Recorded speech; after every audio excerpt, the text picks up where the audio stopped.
Hello, Chickchang back with another summary, part 2 of Halo Oblivion. If you missed part 1, it will be in the description below. We will start where we left off, on planet Netherop in the blistering heat. Blue Force heading towards their prime objective, the Lucky Break. Let's get started. 2 hours since crashing in the Prowler, everyone surviving the crash had walked 8 kilometers towards the original LZ. The problem was, not everybody was in a suit of Mjolnir, so they were sweating like crazy, to the point of dehydration, and if they didn't find shelter soon, it would mean the death for more than those that have already fallen. Which was probably the only reason the Covenant hadn't done any strafing runs. Why waste ammo when it's more likely not to be needed? The planet will kill them itself. Plus, with the Spartans present, Banshees were being shot down whenever they got too close. Petrov and John are looking for a place to hide from the shockwave of the havoc when the Prowler detonates. With the Covenant snooping around the ship for the past couple of hours, Petrov was ready to self-destruct. That way, the Covenant didn't obtain the technology. After all, it would be as bad for the Covenant to get the stealth tech the UNSC has as it would be for the UNSC to get the technology on board the Lucky Break. With time running out, they find some cornices up on the slope that they could use to shield the shockwave. But before, they need to knock all the loose sand down because without that, they would be buried in an avalanche. So Fred uses rockets and grenades to prematurely cause an avalanche so that they could then detonate the havoc with no issues. While Fred is at this, he sees footprints that sort of match human children, which is odd on this unhospitable planet. Also seeing some sort of round imprints nearby as well.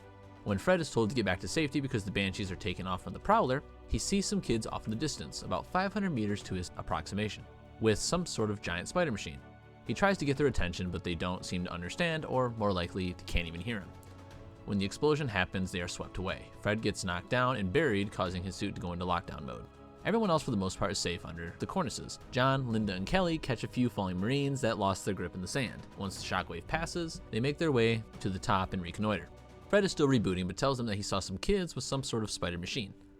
The rest of the Spartans are concerned that he hit his head during the blast, so they tell him to stay where he is while they head to him. Once John and Kelly reach him, they notice that he's fine, but they can't reason that he saw what he says. It's crazy to think that there are other humans living here on this planet. With 5 minutes till the Pelicans from the Wheatley arrive, there wasn't much time to search for what Fred thought he saw. Petrov gave them 4 minutes because they were not going to make their evac wait. When they got back to the rim of the gulch that Fred had fell into, John knew that they wouldn't find anything. But it would be easier to just try than to try and argue with Fred. After not finding anything, they head back to the rendezvous, along the way seeing the Pelicans coming in. The first is shot down by 4 Banshees, which are also shot down during their pursuit from Basillards. Then unfortunately, the same thing happens to the second. The Pelican, 4 Banshees, and 2 Basillards all explode. 2 additional Banshees, surviving the skirmish, head towards Blue Force for some reason, and both are shot down. Linda hits one with her S99 sniper rifle, and the other 3 Spartans use their battle rifles to take out the other. It then crashes into the gulch and sends sand 20 meters high, along with debris from the crash. Nothing damaging hits anyone, but a metal strut falls on John, and he picks it up. When Fred comes by, he realizes what it's from, the spider machine that he saw. Everyone else groans at this, but Fred swears by it. He goes to look for more, but John reminds him that they need to get back on mission. When they regroup with 1st Platoon, John talks with Petrov about what they should do. Since John technically is still in charge, Petrov says it as more of a suggestion, that the Spartans can make the journey to the Lucky Break in about 2.5 to 4 hours, and there is no risk of them dying because of the weather. So the Spartans will go alone, leaving all supplies with 1st Platoon. John doesn't like it at first, but eventually he sees the logic in it and agreed to do so. He has to take the ship in the next 10 hours or so, or else they are screwed. Also at this point, they're still about 52 kilometers away. So yeah, there's no way that the regular, humans, Marines, would be able to make that run. After 2 hours of travel, the Spartans covered 47 kilometers. However, they had only gone 23 kilometers in the direction of the Lucky Break. They had entered a narrow gorge, traveling a bit further until Kelly finds coal, which is odd since there isn't any other coal deposits around. Any sort of mystery like that couldn't be explained, had to be investigated. After all, they were sort of vulnerable to an ambush from above.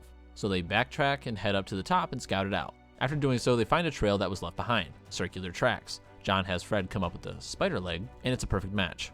John still thinks it's probably aliens, but Fred swears that it's human kids. Linda flashes a red LED, getting everyone's attention.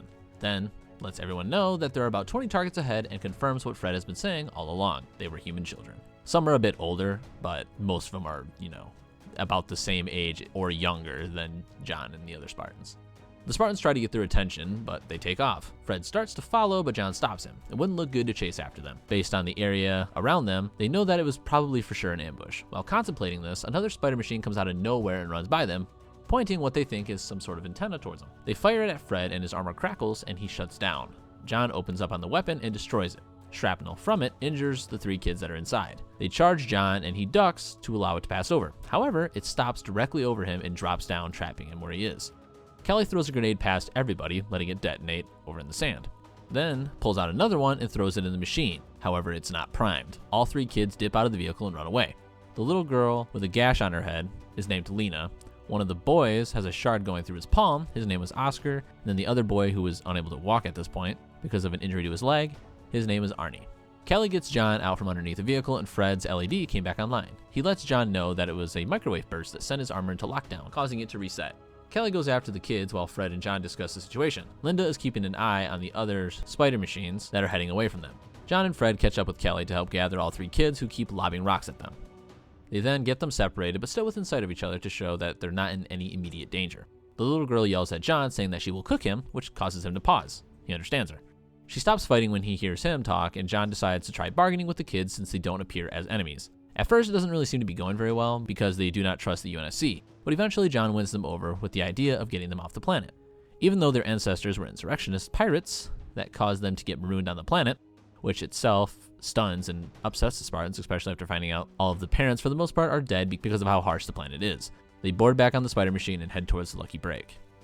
Nizat's plan was to let the humans board the ship, take the beacons, then they repel the humans back off the ship, self-destructing it afterward to feign protecting assets, then wait for the humans to take the beacons back to their discovery temples, once again, and then attack them. Unfortunately for him, he didn't anticipate Spartans being in the mix. They for sure would see through his plan. For some reason, he thought the Spartans being in the area would be almost impossible since they hadn't been detected here before. The Spartans' first attempt at boarding and capturing a Covenant ship was in orbit around this planet, which I thought Nizat was told about in Silent Storm, but he just figures it's another test from his gods. Lukosi comes to tell Nizat that they are getting comm signals from the humans on the planet. However, they can't really be pinpointed quite yet. Some are coming from where they know the humans are, where Blue Force is, but they also sense a few comm signals in between that location and the Lucky Break. Lukosi suggests sending reconnaissance to find the location of the Spartans, but again, due to the lack of support since they are a rogue flotilla at this point, it wouldn't really make much sense to do so. Also, the humans have already taken out about half of their air support. Lukosi sees this issue and decides that instead of trying to go after the Spartans, they could just wait for them to attack, set up a defense to preoccupy the Spartans while letting the other humans board as intended. Because Lukosi came up with the idea, Nizat is down for it and lets him lead the mission.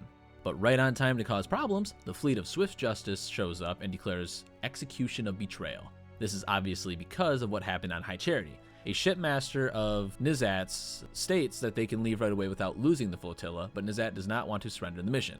Also, the Silent Shadow would just chase after them, so it wouldn't really do much to leave, with the only option seeming to be to retreat because of the new fleet showing up on the opposite side of the human flotilla, blocking Nizat's fleet from trying to just move around the planet. Nizat decides to order the shipmaster to start an insertion run to feign helping the Lucky Break. This will cause the human task force to try and intercept, and it will change places with Nizat's fleet, causing the Swift Justice fleet to engage with the humans. While doing the insertion run, Nizat and Lukosi will also take drop pods down to lead his Covenant on the ground. With the new Covenant fleet in orbit, there is no way the original plan of letting humans board the Lucky Break will work, so instead they will take the beacons to the humans, board their ship, and then retreat after leaving the beacons on it. Back down planetside, John is conversing with Lena, trying to figure out what the others in the spider machines are doing. Since they were heading towards the Lucky Break as well, what did they have planned? It wouldn't be the first time someone thought that they could bargain with the Covenant, but before finishing the conversation, the machine they are all in starts to slow down and stop, and John doesn't understand why.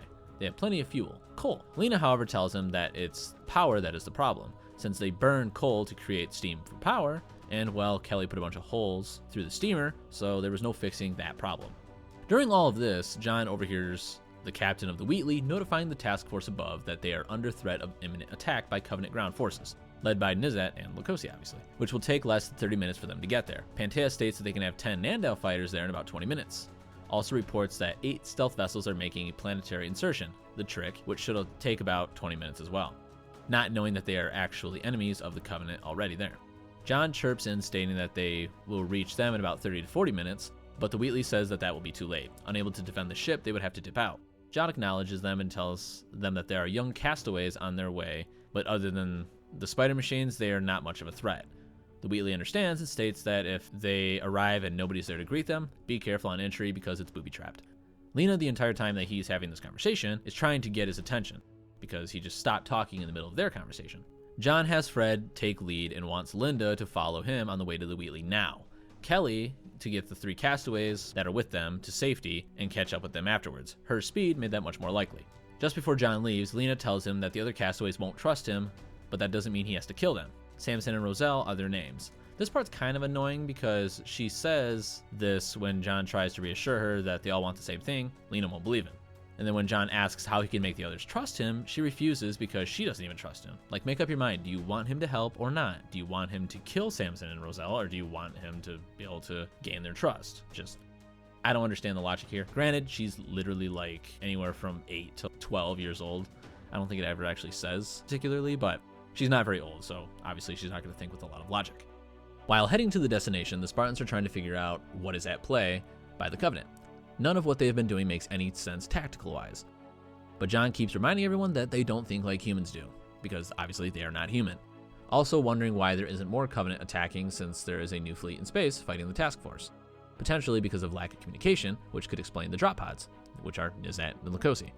But again, they don't think like humans, so trying to figure out what they would do based on human tactics was pointless.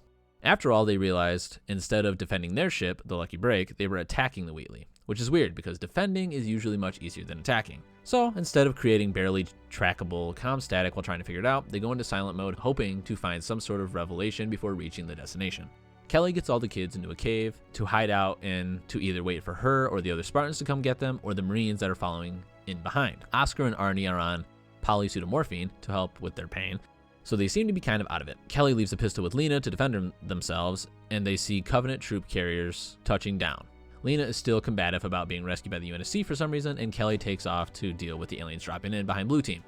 Kelly catches up and is watching the dropship deploy troops and Umbras. Umbras are just land vehicles that also help transport. I'm pretty sure it's also the same thing that was in the beginning of the book that brought all of the drones up to the front of that battle. Kelly reads a friendly coming up behind her and instinctively turns around, pointing her gun at who ends up being Lena when she pops up. Kelly asks what the hell she's doing there, and she tells Kelly that her and the other 2 boys had talked about it and decided that they couldn't let Kelly get killed or else John would go back on his word. It's not their responsibility, but they don't care. They think that John sees Kelly as his favorite, which isn't the case, but would be interesting in the future if they delved into something like this. After all, John's worked with Kelly longer than anyone else that's still alive. But anyways, Kelly decides to let them help, giving them grenades to use in their slingshots. They will attack the elites while Kelly distracts them. The attack works and Kelly is able to steal an Umbra, which they board and head back to pick up the rest of Blue Force. The Spartans would need all the help they could get. Luckily, Kelly was able to notify the Spartans of the other transport coming up behind them. Nizat leads the ground troops from the Lucky Break, feeling rushed once again because of the fleet of Swift Justice. Once close to the Wheatley, Nizat has Lukosi stay back while he and the forces move forward because Lukosi is keeping the beacons safe. Because of the heat, the human turrets don't fire on them until the aliens are within range themselves, keeping their losses to a minimum. All 5 Spectres are brought forward when a single turret opens up, destroying 2 before finally being destroyed. At that point, the Covenant had the ship in their grasp. Unfortunately, that wasn't the mission. They need to chase after the humans and leave the beacons with them. They prepare to move against them, rushing the 3 remaining Spectres forward, but rockets from the humans come flying in and destroy all 3. The humans from the Wheatley kept rushing away, losing vehicles left and right, but 5 were able to make it to the top of the plateau. The elites start taking ziplines across that they created, and once Nizat and Lukosi make it, a sniper opens up on the Master of Rangers that is already on the other side and killed. Nizat figures out the sniper's location and has his troops open up on it, eliminating the threat. They move up the road from the ravine and try to block the way, forcing the humans to attack. Nizat and Lukosi have a moment where they believe that they are about to die, but they will give the humans the beacons, and Wayadosi, the shipmaster in space, can take over and destroy Oni. With the fall of Oni, they will be accepted by their gods. However, the humans have different ideas. They launch grenades at them, then dip the complete opposite direction. Nizat decides that they still need to chase the humans down, which they will find suspicious. Unfortunately, they don't really have a choice. The heat is killing many of the humans, so the sooner the better. Also, they will find new carriers of the beacons, because whoever carries them will have to die in battle to have the equipment fall in human hands. So they will make others die instead of themselves. And that is where we will leave off with part 2 of Halo Oblivion. Any questions or comments, leave down below and I'll do my best to respond to them all. Like and subscribe to know when more videos come out, and I'll see you all in the next one. Thanks for watching. Chickchang out.